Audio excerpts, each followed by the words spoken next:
Bueno, muchas gracias, Laura, muy claro, y nos dejaste, bueno, preocupados. Seguimos entonces, seguimos con Enrique, entonces, o con Carlos. Bueno, entonces le damos la palabra a Carlos Fidel, es el director del Centro de Desarrollo Territorial, que es un centro de estudios de la Universidad Nacional de Quilmes, y entonces pasamos a escucharlo.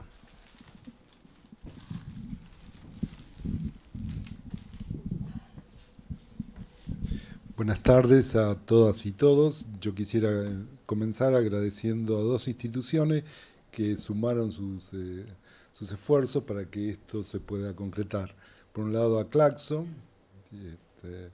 a Claxo con el fuerte estímulo y apertura que nos dio y apoyo que nos dio para que se pueda realizar esta reunión, esta conferencia, y a la Universidad Nacional de Quilmes, que también se sumó con un fuerte esfuerzo para poder concretar esta reunión, que está muy relacionado con el grupo de trabajo de pobreza y política social. Los tres somos miembros de hace muchos años de ese grupo de trabajo de Claxo, y agradezco la ocasión para que nos podamos volver a encontrar con Alejandro, con los miembros y amigos del grupo de trabajo de pobreza y política social, que vamos a continuar en una reunión que vamos a hacer en Montevideo la semana entrante. La temática que voy a abordar está muy relacionada con lo que acaba de exponer Lauri, ¿no? Tan relacionada que es muy parecida, hasta podría no darla, pero a veces hay sesgos, miradas distintas, y a veces nos peleamos, entonces a lo mejor aparece, ¿no? Bueno, es testigo que nos peleamos a veces, pero no siempre. Bueno. El problema es que a ver si no nos peleamos hoy y aparece demasiado semejante. Lo que vamos a exponer, que es un trabajo conjunto entre Raúl Di Tomaso y Cristina Farías, son los paradigmas sociales en pugna en la Argentina, y tiene un punto de partida que no se puede, según nosotros, no podemos, según nuestro enfoque, no se puede aislar la política, el mundo social, la política social de la política económica, de la política y del mundo económico. Están muy interrelacionados, y vamos a abordar el paradigma que se implementa en el 2003 hasta diciembre del 2015, desde dos miradas, una mirada analítica y otra mirada empírica. Vamos a ver los rasgos del paradigma que se empieza a implementar en el 2003, pero oponiéndolo a otro paradigma que nosotros llamamos, bueno, que habría dos paradigmas que se irradian en la realidad construyendo dos modelos, un modelo que llamamos conservador y de mercado, que es de matriz neoliberal, de pensamiento neoliberal, neoclásico en lo económico, y neoliberal desde un enfoque más general, frente a un enfoque a un paradigma que llamamos progresista y de empleo, que tiene su matriz de origen en el pensamiento keynesiano, en el periodo de entreguerras en los países centrales, y que se implementa fundamentalmente en Europa y se transmite en el resto del mundo, y que después entra en retroceso ese pensamiento keynesiano, ¿no? Tanto entra en retroceso el pensamiento keynesiano que es muy difícil encontrar materias, carreras de economía y de sociología donde se transmita ese pensamiento, porque ese pensamiento ha perdido, me parece, las últimas décadas, lo que podríamos llamar la batalla en el mundo de las ideas, la batalla cultural. Muy en retroceso, el pensamiento keynesiano vuelve a aflorar, vuelve a aparecer, en lo económico y en lo social en la Argentina en la última, desde el 2003 hasta la fecha.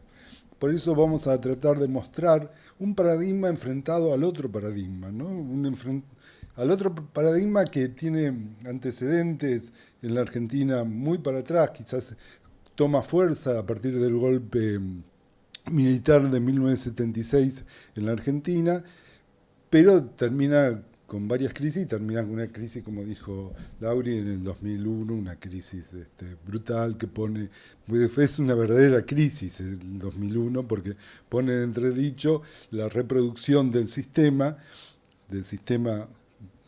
de ampliación de la población y de la ampliación de la economía o la recesión de la economía, y esa puesta en entredicho, ese espacio de la reproducción es lo que podemos llamar una verdadera crisis, cuando no se sabe si se va a seguir reproduciendo ese sistema, cuando no se sabe si ese país va a seguir existiendo en su totalidad o se va a segregar, y cuando hay un montón de monedas dando vuelta, y donde la población está en la calle, y donde se transmite el hambre. Bueno, lo puse muy, muy dramático, pero fue bastante así, ¿no? A partir de ahí, de esa crisis, vuelve a aflorar el pensamiento de origen keynesiano, adaptado a la Argentina, al momento de la Argentina, que podemos llamar productivo y con búsqueda de inclusión, frente a el modelo conservador que ya estaba instalado y que vuelve a instalarse a partir de diciembre en la Argentina, con rasgos propios, ¿no? Gana en elecciones este modelo conservador y no surge a partir de una crisis económica, sino todo lo contrario, ¿no? Bueno, ahora lo vamos a ver, ¿no? Este modelo conservador tiene, a partir de las primeras señales que da, tiene ya 4 meses de instalarse en el gobierno, a partir de las primeras señales que da en su gestión gubernamental, podemos decir que tiene un rasgo extractivista que lleva a la economía a primarizarse, y además un fuerte predominio del capital financiero es en lo social regresivo y concentrador de riqueza, que favorece en última instancia la estructuración de la desigualdad entre los distintos segmentos de la sociedad. Bueno, empecemos con los rasgos de las políticas sociales. Bueno, otra de las premisas que nosotros tenemos como equipo es que en esta relación entre el mundo de lo social y el mundo de lo económico, a veces las políticas sociales moldean el mundo de lo económico, al revés de lo que usualmente se piensa, que lo social depende de la política económica. Nosotros pensamos que a veces la aplicación de ciertos esquemas de política social va moldeando el mundo de la economía, la estructura productiva de un país. Y a veces esa relación se vuelve inversa y hay una interacción, un juego entre el mundo social y el mundo de las políticas económicas que vamos a tratar de, por lo menos, desglosarlo aquí y presentarlo en términos de un paradigma enfrentado a otro paradigma. No vamos a ver un paradigma en sí mismo, sino que lo vamos a mostrar enfrentado a otro paradigma que se está instalando hace 4 meses en Argentina. Sobre el lado derecho, debería ser sobre el lado izquierdo, ¿no? Bueno, de lo que yo estoy mirando, ¿no? No sé, ahí arriba. Vamos a ver los principales rasgos de... arriba no sé cómo está, pero bueno. Se ve bien arriba. Sobre el lado izquierdo, entonces, vamos a ver el lado progresista, el modelo, el paradigma progresista y de inclusión, y sobre el lado derecho, el modelo conservador y de mercado, el que tiende a ser de mercado, ¿no? De fuerte incidencia del mercado sobre la configuración de la sociedad. Bueno, el modelo de la izquierda se instala en un momento donde había un alto nivel de conflicto social, ¿no? Y todas sus medidas tendieron a disminuir ese conflicto social. La instalación del modelo conservador incrementa, nosotros sostenemos que incrementa la conflictividad social y que empieza a implementar y a diseñar nuevos formatos y mecanismos represivos, ¿no? Un ejemplo es el protocolo de seguridad, que funciona para las pequeñas manifestaciones, pero se podrían aplicar manifestaciones populares, ¿no? Manifestaciones de protesta, trata de controlar la protesta en la calle, trata de manejar la calle desde los poderes de seguridad del Estado, y se aplicó en algunos momentos, pero no se aplicó en las grandes protestas que hasta ahora se dieron en la Argentina. Bueno, ahora va a haber una fuerte manifestación de protesta de fuente sindical dentro de 3 días. Vamos a ver qué sucede. Enrique va a tener, no sé si la suerte o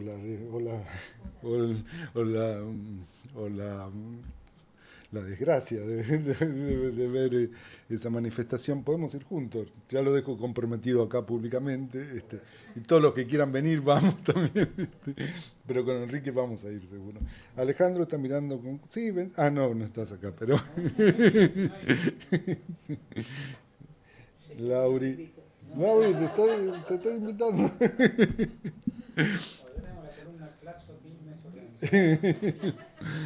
No solo para creo que como científicos sociales o algo así, tenemos que estar en esos hechos, ¿no? En esos hechos sociales, ¿no?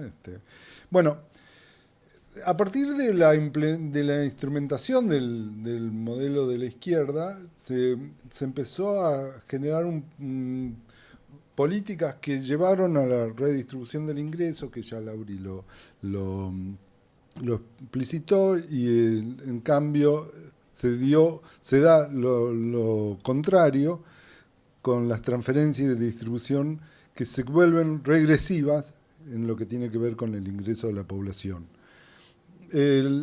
Las políticas sociales son universales y dejan de ser focalizadas con la instrumentación del modelo que vemos a la izquierda.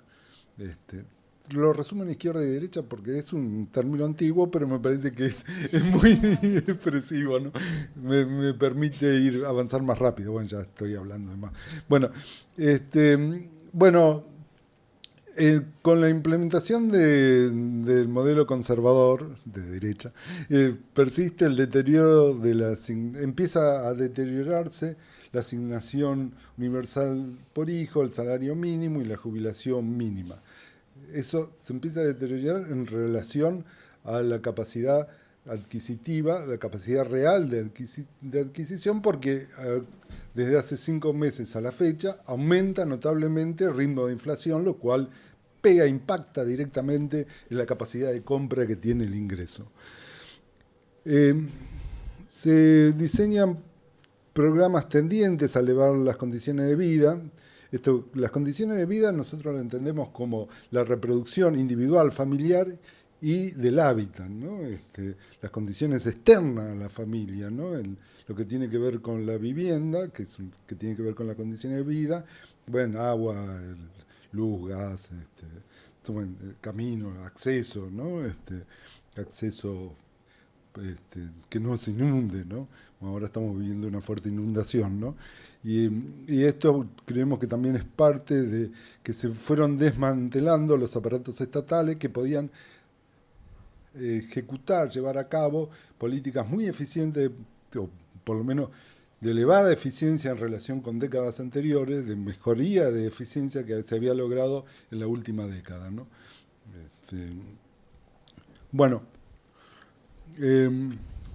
sí fue muy notable cómo se difundió un nuevo modo de construir la economía, lo que podemos llamar la economía social en el modelo progresista, ¿no? O de inclusión, ¿no? No solamente se empezó a desplegar en el territorio la las formas de economía social, sino también se empezó a crear formas de capacitación y de educación de los actores que operan en el mundo de la economía social. Bueno, en muchas universidades se aplicaron programas nuevos que capacitaron a la población para poder mejorar su actividad en el mundo de la economía social, que es realmente sumamente interesante. No solamente esto se está aplicando en la Argentina, sino en distintos países de América Latina. La Universidad de Quilmes es un ejemplo, no me deja mentir Alejandra, es un ejemplo de capacitar y educar a actores que se puedan incorporar al mundo de la economía social. Bueno, desde hace 5 meses a la fecha, esa estructura educativa y de capacitación de agentes que puedan operar en el mundo de la economía social se empezó a reducir, ¿no? Se empezó a reducir el presupuesto, se empezaron a dejar de lado ese tipo de capacitación, ¿no? Y eso obviamente impacta en la posibilidad de extensión y de profundización de la economía social. Bueno, en el modelo de inclusión se extendieron créditos de acceso y mejoramiento de la vivienda. Se construyeron aproximadamente un poquito más de 1 millón de viviendas en ese periodo, que realmente, si uno mira los datos previos, es un salto enorme en la construcción de vivienda. Y hay un modelo que realmente de construcción de vivienda que se empezó a diseñar e implementar los últimos 2 años más o menos, un poquito más, que se llama Procrear, que es sumamente interesante, ¿no? Toma ese modelo interesante y muy eficaz, toma los distintos avances que se hicieron, que hicieron los investigadores y los especialistas en la temática de la vivienda social, incorpora la dimensión del suelo urbano y las nuevas formas de construcción de vivienda con lo más avanzado de que se venía pensando no solo en Argentina, sino en América Latina. Es realmente, Procrear es realmente un programa de estudio para la Argentina y tal vez para otros países, ¿no? Toma muchos logros de los programas de programa de vivienda que se hicieron en otros países de América Latina, por ejemplo México, que es muy avanzado en la construcción de vivienda social y de construcción, perdón. Bueno, eso iba a decir, que en el modelo conservador y de mercado todo esto ya no existe más, digamos. El Procrear está detenido hace 5 meses. El nuevo plan de crédito a la vivienda, dicen los especialistas, no lo digo yo solamente, yo también lo digo, no tomen ese crédito, porque ese crédito está indexado, ese crédito toma lo peor de los créditos para la vivienda, ha disminuido, ya lo vivimos en la época de la dictadura cívico-militar, sí, es eso. Indexar en una economía altamente inflacionaria, además que no parece que tenga escenario de que se pueda disminuir. A lo mejor disminuyen el nivel de inflación, pero no la inflación, y lo van a disminuir con una fuerte restricción del mercado y expulsión de población del mundo del consumo, ¿no? Lo que sí se pudo detectar en los momentos de progresista y de inclusión fue lo que se asignó al presupuesto del sistema educativo. Es notablemente superior a lo que se asignaba en décadas anteriores. Ahí podemos hacer ciertas críticas, compartir ciertas críticas. A lo mejor yo no quiero ser muy ligero con las críticas, no soy especialista en el tema, acá hay especialistas en el tema, donde hay problemas tal vez de calidad, ¿no? Pero sí, obviamente que el presupuesto es un punto para iniciar transformaciones en la educación. Sin presupuesto no hay posibilidad de mejorar la educación, ¿no? Y sí hubo aumento en el presupuesto nacional dedicado al sistema de educación notable, ¿no? Acá no me dejan mentir, acá está Fernanda, que me hace así con la cabeza. No, yo realmente no soy especialista en el tema, pero lo viví ese aumento del presupuesto, ¿no? Como todos los que estamos aquí, ¿no?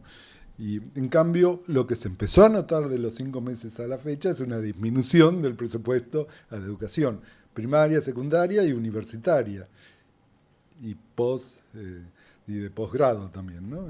Afectó a todo, no es que dijeron, bueno, solo afectamos a una etapa de la educación, a todo fue disminuido, ¿no? En eso fueron muy democráticos, ¿no? Bueno, el otro aspecto que yo quiero resaltar de la última década que llamamos progresista y de inclusión, ¿no? Es que hubo una fuerte ampliación de los derechos humanos y ciudadanos en todos los aspectos, ¿no? En los aspectos que tienen que ver, se pudo haber hecho mucho más, ¿no? Los derechos que tienen las mujeres y también los derechos sexuales, se pudo haber hecho mucho más, pero se avanzó como nunca en la Argentina, ¿no? Siempre se puede hacer mucho mejor y mucho más, sin duda, ¿no? Pero no se puede negar los avances que se dieron en estos campos, ¿no? En cambio, lo que estamos viendo en los últimos 5 meses como tendencia es que empieza a haber retrocesos y reducciones en los derechos humanos y ciudadanos, por ejemplo, con la derogación de la ley de medios, que fue una ley que se discutió durante mucho tiempo y donde participaron muchos actores. Vamos un poco a los datos. Bueno, con todos los problemas que pueden tener los datos, lo que sí podemos ver que entre el 88 y 2013 hay una fuerte disminución de la pobreza. Son los datos que tenemos, ¿no? Es una elaboración propia, hecho con los datos del INDEC, con todas las críticas que compartimos acerca del INDEC anterior, pero por lo menos no había un apagón estadístico como hay en este momento. No tenemos ningún dato del INDEC. El INDEC es la fuente más confiable que tiene la Argentina para la producción de datos, ¿no? Tomamos, hay un centro que produce datos y analiza los datos, que cifra, que depende de Flaxo, es un grupo muy serio, y vemos cómo en los últimos 120 días se produjeron 1.400.000 nuevos pobres. Esto es porque se mide por el ingreso. Como hay disminución del ingreso, aumentan los pobres y no solo aumentan los pobres, sino aumentan los indigentes, ¿no? Aumentan mucho más los indigentes que los pobres. Con la desigualdad se mide con el coeficiente de Gini y nos muestra que hay una mejoría tendiente a la igualdad de la sociedad en la última década, ¿no? Para ver, vamos a ir un poquito más rápido, ¿no? Para ver cómo fue esta relación entre inflación y que para muchos es el problema principal de una sociedad, y para nuestro punto de vista la inflación es el resultado de la aplicación de medidas keynesianas. Cuando hay poca inversión y hay mucha fuga de capitales, se produce inflación, porque la demanda global que produce las medidas keynesianas, si no está acompañado por un aumento de la oferta global en todos los campos, ¿no? Que tiene que estar sustentada en nuevas inversiones, y lo que se produce en realidad es fuga de capitales del sector agrario, fuga de capitales del sector minero, fuga de capitales, claramente fuga de capitales, digo, para ver cómo fue esa relación entre inflación y poder adquisitivo de la población. Tomamos un gráfico que se publicó de distintas consultoras privadas, y podemos ver que la inflación en el periodo 2003-2015 para una consultora privada fue de 766, el otro, la inflación fue de 660, para otro fue, para otra consultora, casi 800%. Alta, sin duda, horrible, terrible. Una de las más altas del mundo, una de las más altas de América Latina. Pero si vemos el salario, vemos que el salario está por arriba, el aumento del ingreso de la población, el aumento del ingreso medio. Si tomamos el INDEC, sospechoso. El Ministerio de Economía, bueno, más alto todavía. El Ministerio de Trabajo es más o menos confiable para casi todo el mundo. Está muy por arriba que la tasa de inflación. Y supongamos, dudemos un poco de estos números. Igual, si dudamos, igual y le bajamos un poco a estos estudios, igual está por arriba, o por lo menos va a estar igual que la inflación, ¿no? Entonces no fue tan terrible la inflación en relación con el ingreso. Lo que sí me parece que es terrible es estudiar y habría que analizar cuáles son las causas de la inflación. Las causas de la inflación de la década del modelo de inclusión me parece que son distintas a las causas de inflación actuales. Hay 5 razones, me dice Alejandro, o 5 minutos más bien. Bueno, esto deriva también en un tipo de política económica que en el modelo de inclusión se basa fundamentalmente en la demanda, en cambio en el otro busca inversiones para aumentar la oferta. Hasta ahora no aparecieron las inversiones, ojalá aparezcan. El otro componente es el desarrollo del mercado de trabajo. Son subsidios cruzados. Generaron todo un sistema de subsidios cruzados que mejoraron las condiciones de reproducción de la fuerza de trabajo. En cambio, no tengo que decir acerca de la supresión de los subsidios y la disminución del salario real que se produce estos últimos 5 meses, ¿no?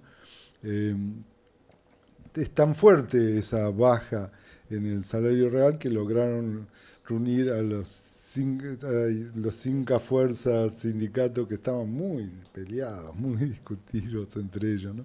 Tenían sus razones además, pero bueno, yo en eso no voy a analizarlo, pasamos rápido y vemos cómo disminuye, según nuestros datos, la tasa de desempleo y aumenta el empleo, fundamentalmente urbano, hasta el 2013, después disminuye un poco, ¿no? Vemos qué es lo que sucede con el salario real. Esto se podría ver con más detalle, pero tengo 3 minutos, ¿viste? Y otro aspecto interesante para ver es qué pasa con el tipo de cambio. Hay 2 políticas que al principio se diferenciaron, últimamente se están acercando. Sí hay un cambio en el esquema de sustitución de importaciones que tenía el modelo de inclusión. Ahora se está caminando hacia una fuerte apertura de las importaciones y eso impacta obviamente en el empleo interno y en las pymes que trabajan con bienes salarios y bienes que tienen que ver con la vestimenta, ¿no? Bueno, hay un punto diferenciado que se está implementando, dice que lo van a cambiar, pero hasta ahora es muy alto la tasa de interés que se instala en el mercado interbancario, lo que hace imposible toda inversión, me parece. Una tasa de interés que está cerca del 38%, mantiene planchado el dólar y ningún empresario va a invertir con esa tasa de interés, porque conviene más poner la tasa de interés que prestar el dinero que ponerse a hacer ampliaciones en un escenario que no se ve aumento de la demanda, ¿no? Bueno, un aspecto importante que en general no se ve es cómo aumenta el saldo favorable comercial de la Argentina en el último periodo. Ahora está muy desastroso. los últimos 5 meses. El saldo de la cuenta corriente disminuye en los últimos años y tiene que ver con la fuga de capitales en la Argentina. No tiene que ver con la producción de excedentes, sino tiene que ver que ese excedente se va de la Argentina y es muy difícil detenerlo, ¿no? Bueno, terminamos con la evolución económica, que es bastante alentadora hasta el 2013. Continúa creciendo la economía argentina y no solamente en la generación de empleo público, sino también privado. Disminuyó los últimos años, los últimos 4 años, en la generación de empleo, pero siguió creciendo la generación de empleo público y privado, están los datos. Bueno, después ponemos acento en cómo se va dando la valorización financiera y va generando desigualdad. Bueno, con esto terminamos. Muchísimas gracias por su atención.